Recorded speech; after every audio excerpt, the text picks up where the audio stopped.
কবিতা নগ্ন নির্জন হাত, কবি জীবনানন্দ দাশ। আবার আকাশে অন্ধকার ঘন হয়ে উঠছে, আলোর রহস্যময়ী সহোদরার মতো এই অন্ধকার। যে আমাকে চিরদিন ভালোবেসেছে, অথচ যার মুখ আমি কোনোদিন দেখিনি, সেই নারীর মতো ফাল্গুন আকাশে অন্ধকার নিবিড় হয়ে উঠছে। মনে হয় কোনো বিলুপ্ত নগরীর কথা। সেই নগরীর এক ধূসর প্রাসাদের রূপ জাগে হৃদয়ে। ভারত সমুদ্রের তীরে কিংবা ভূমধ্যসাগরের কিনারে, অথবা টায়ার সিন্ধুর পারে, আজ নেই কোনো এক নগরী ছিল একদিন, কোনো এক প্রাসাদ ছিল, মূল্যবান আসবাবে ভরা এক প্রাসাদ।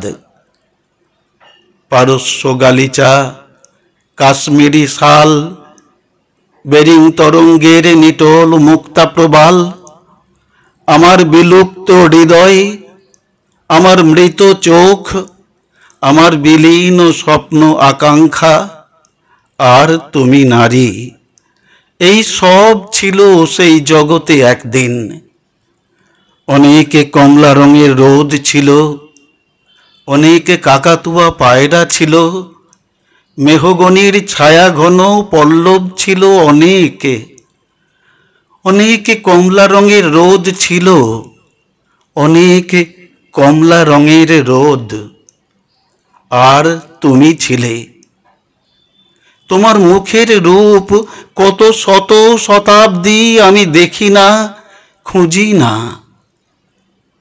ফাল্গুনের অন্ধকার নিয়ে আসে সেই সমুদ্র পাড়ের কাহিনী, অপরূপ খিলান ও গম্বুজের বেদনাময় রেখা, লুপ্ত নাশপাতির গন্ধ, অজস্র হরিণ ও সিংহের ছালের ধূসর পাণ্ডুলিপি, রামধনু রঙের কাচের জানালা, ময়ূরের পেখমের মতো রঙিন পর্দায় পর্দায়।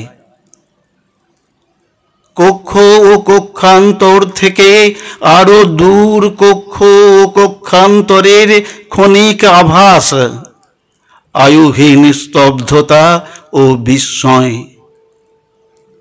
পর্দায় গালিচায় রক্তাভ রৌদ্রের বিচ্ছুরিত সেদ, রঙিন গেলাসে তরমুজ মদ, তোমার নগ্ন নির্জন হাত, তোমার নগ্ন নির্জন হাত।